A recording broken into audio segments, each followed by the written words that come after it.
स्वागत है। आज चतुर्थ दिवस की कथा है और आज भगवान श्री कृष्ण का प्राकट्य भी है, तो बहुत ही उत्साह का वातावरण है।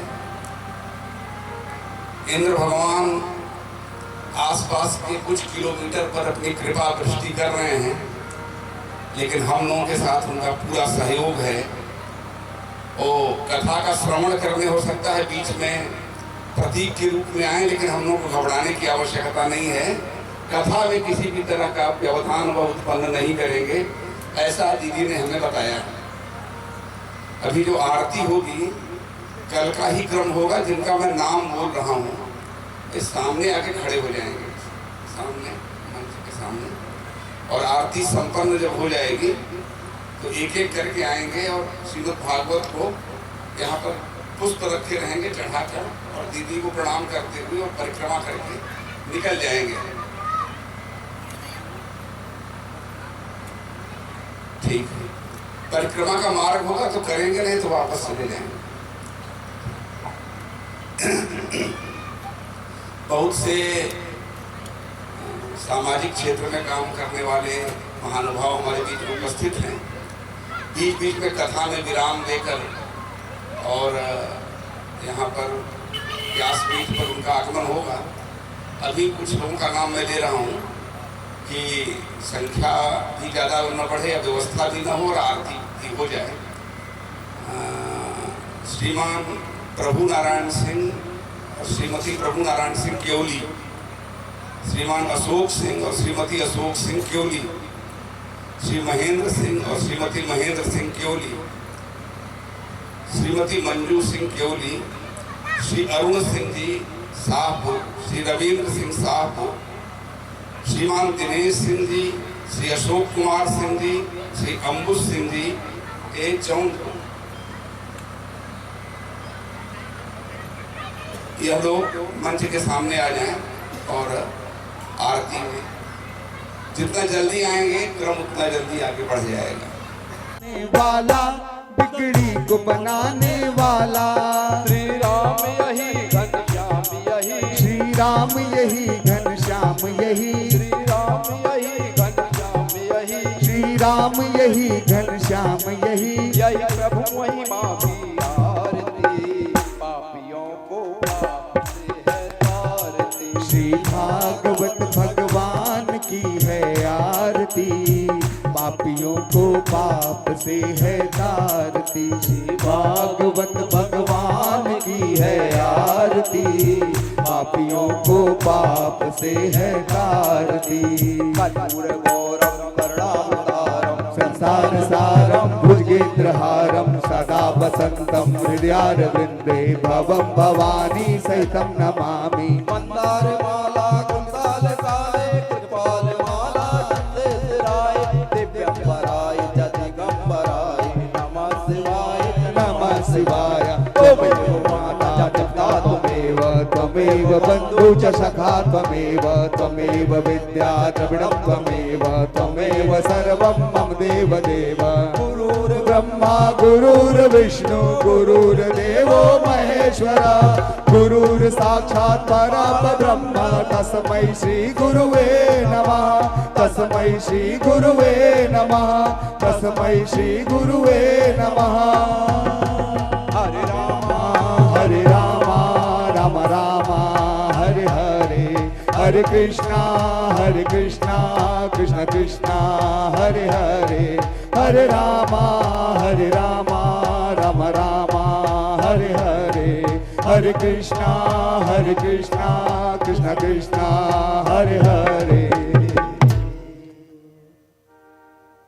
बोलिए वृंदावन बिहारी लाल की। राधा रानी सरकार की। क्या बात है, ऐसे ही जयकारा लगाया करो, बड़े अच्छे लगते हो। दीदी हमारी पार्टी कमजोर पड़ रही थी, लग रहा है ऐसा हमको। एक काम करते हैं, पहले हमारी माताएं बोलेंगी, इनका नंबर सबसे फर्स्ट। हाँ ठीक है, क्योंकि लड़ाई झगड़े में भी फर्स्ट। तो चलिए मोबाइल दे देंगे हम। अच्छा। जिस पार्टी की ज्यादा आवाज है। अब देखते हैं आपकी पार्टी की आती है कि हमारी पार्टी की आती है। ठीक है भाई, पहले हमारी माताएं बोलेंगी, फिर बाद में भाई लोग बोलेंगे, ठीक है। तो पहले हमारी माताओं की बारी। एक बार सभी लोग, हमारी माताओं की बारी है सबसे पहले। हाँ, बोलिए वृंदावन में हरि लाल की। क्या बात है। अब हम देखो भाई, हमारी माता की जय, श्री राधा रानी सरकार की जय, श्री गौ माता की जय, भारत माता की जय, गौरी शंकर भगवान की जय, सियावर रामचंद्र भगवान की जय, श्री हनुमान जी महाराज की जय, सद्गुरुदेव भगवान की जय, भक्त वत्सल भगवान की जय। जय जय श्री राधे, जय जय श्री राधे, जय जय श्री राधे।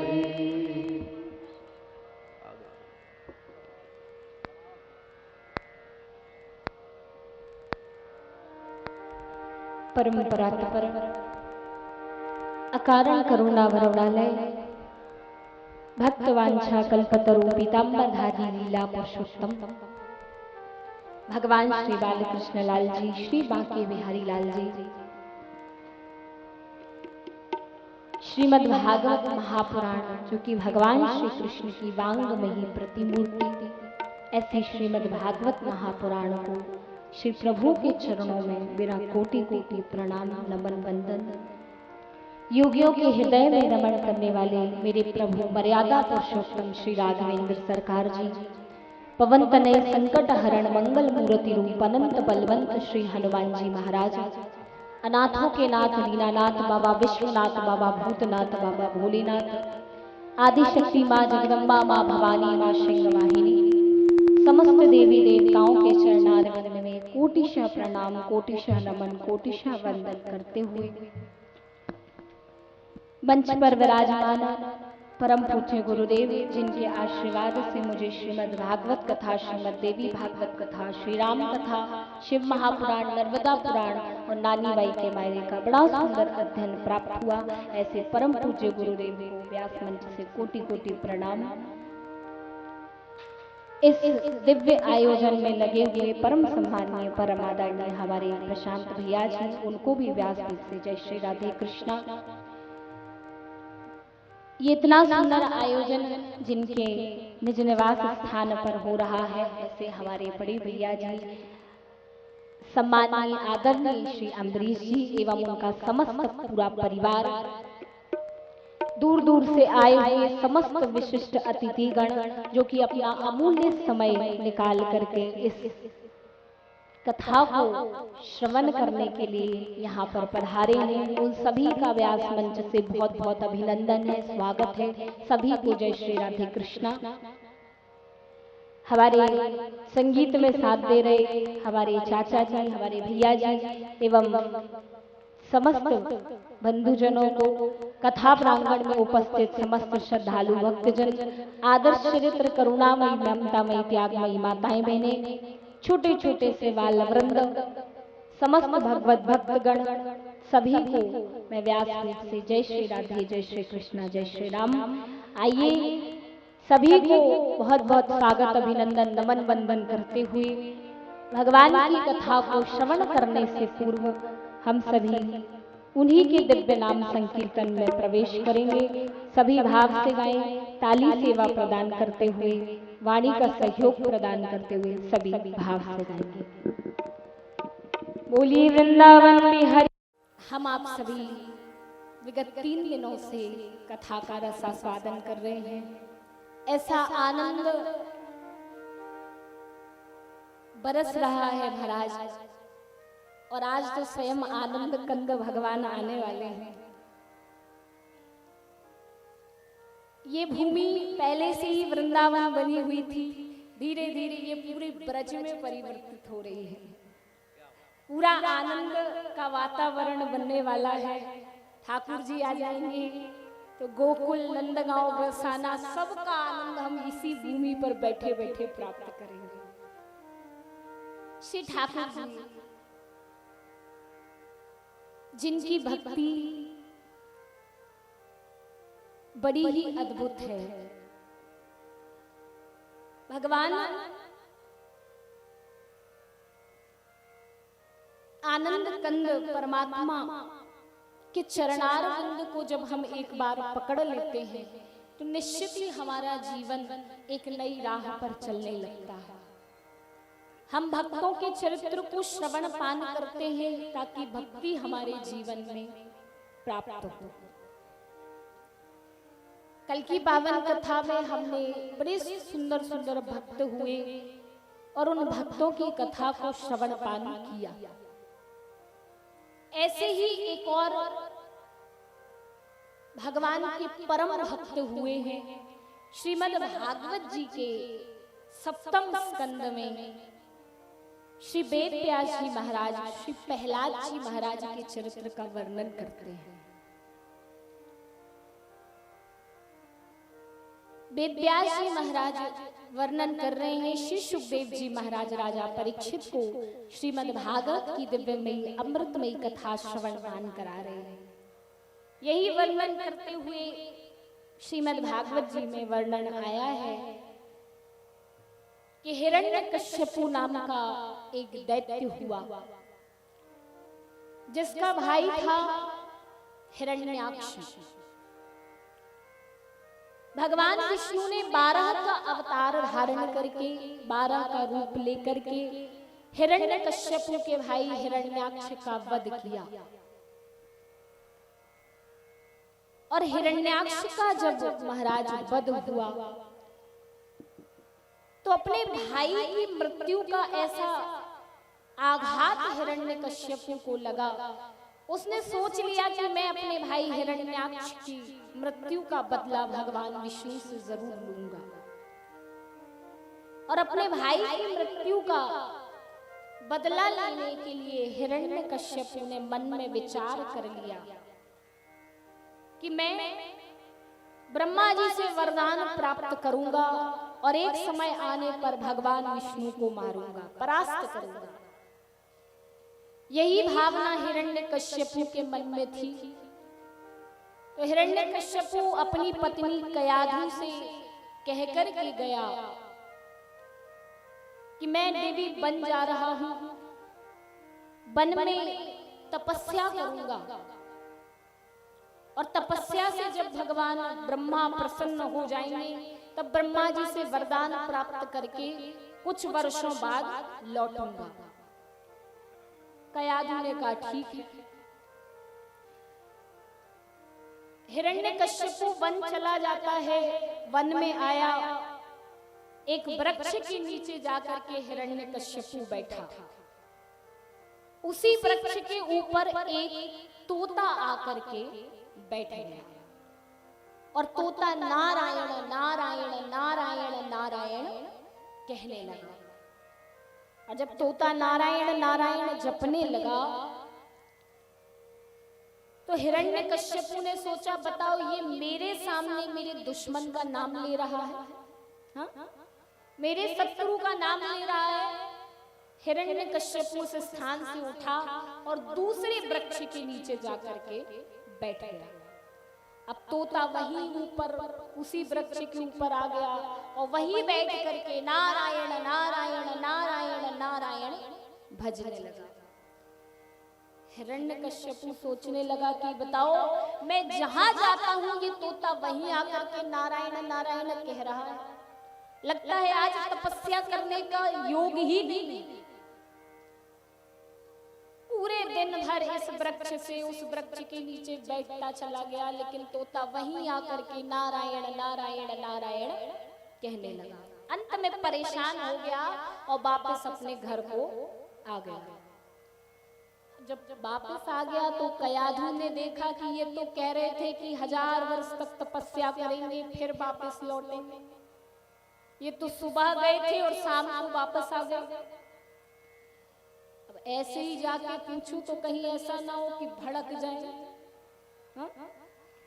क्योंकि जब पतिदेव का थोड़ा मन खिन्न होता है ना तो पत्नियां थोड़ी घबरा भी जाती है कि अगर हमने कुछ पूछा तो कहीं ऐसा ना हो सब गुस्सा हम ही पर निकाल दें। इसीलिए कयाधु सोच रही है कि कैसे पूछूं कि क्या बात हुई क्या नहीं हुई। तो पत्नियों के पास तो सारे हथियार होते हैं और पतिदेव का मुख्य हथियार क्या है, कहना चाहिए कि उनकी भूख, उनका पेट जो है वो सबसे अच्छा उपाय है। तो अच्छा स्वादिष्ट सा भोजन कयाधु जी ने बनाया और आज भोजन परोसते परोसते अपने पतिदेव से पूछती हैं कि हे पतिदेव, आप तो कह करके गए थे कि मैं तपस्या करूंगा और बहुत वर्षों बाद लौटूंगा, लेकिन आप सुबह गए शाम को आ गए, क्या बात है?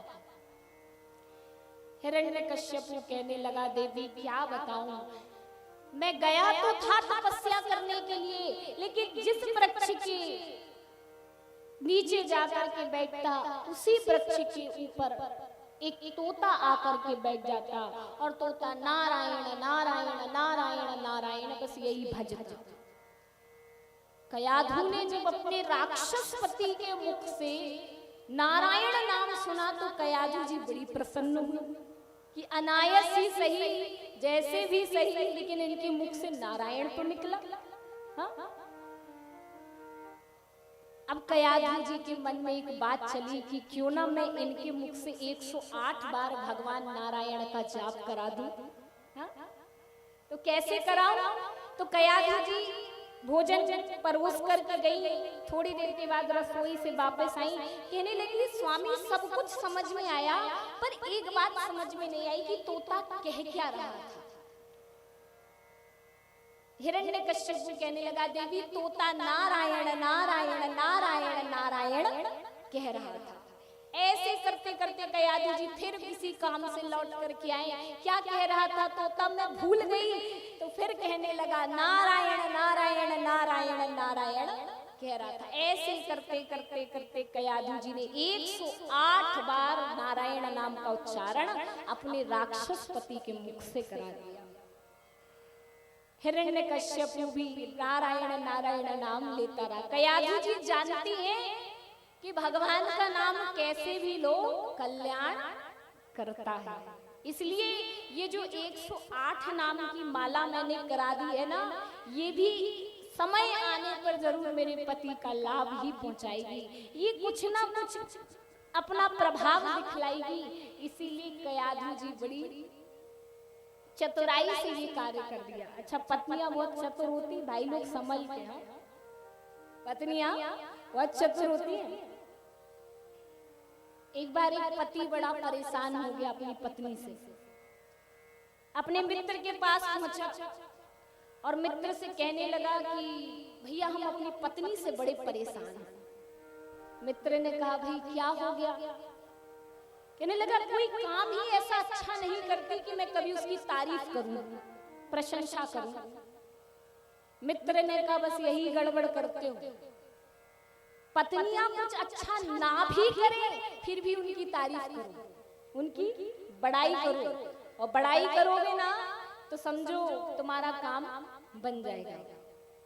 अब उसने कहा उसमें ऐसे कोई गुण ही नहीं तारीफ करो। हाँ? अब बोले कि नहीं तुम तारीफ करो तो सब काम बनेगा। अब पति सोचा आज तो चाहे जली रोटी ला करके रख दे, तारीफ करना है मतलब करना है। पति आया, घर बैठा, पत्नी भोजन की थाल लेकर के आई भोजन की थाल परोसी है, अब पति देख रहा है और कह रहा हा क्या खुशबू आ रही है, क्या खुशबू आ रही है। देवी तुम तो मैं तो तुम जैसी पत्नी पा करके धन्य हो गया। हाँ? तुम्हारे हाथ में तो साक्षात अन्नपूर्णा माता भी। राधा रानी सरकार की क्या बात है, ऐसे ही जयकारा लगाया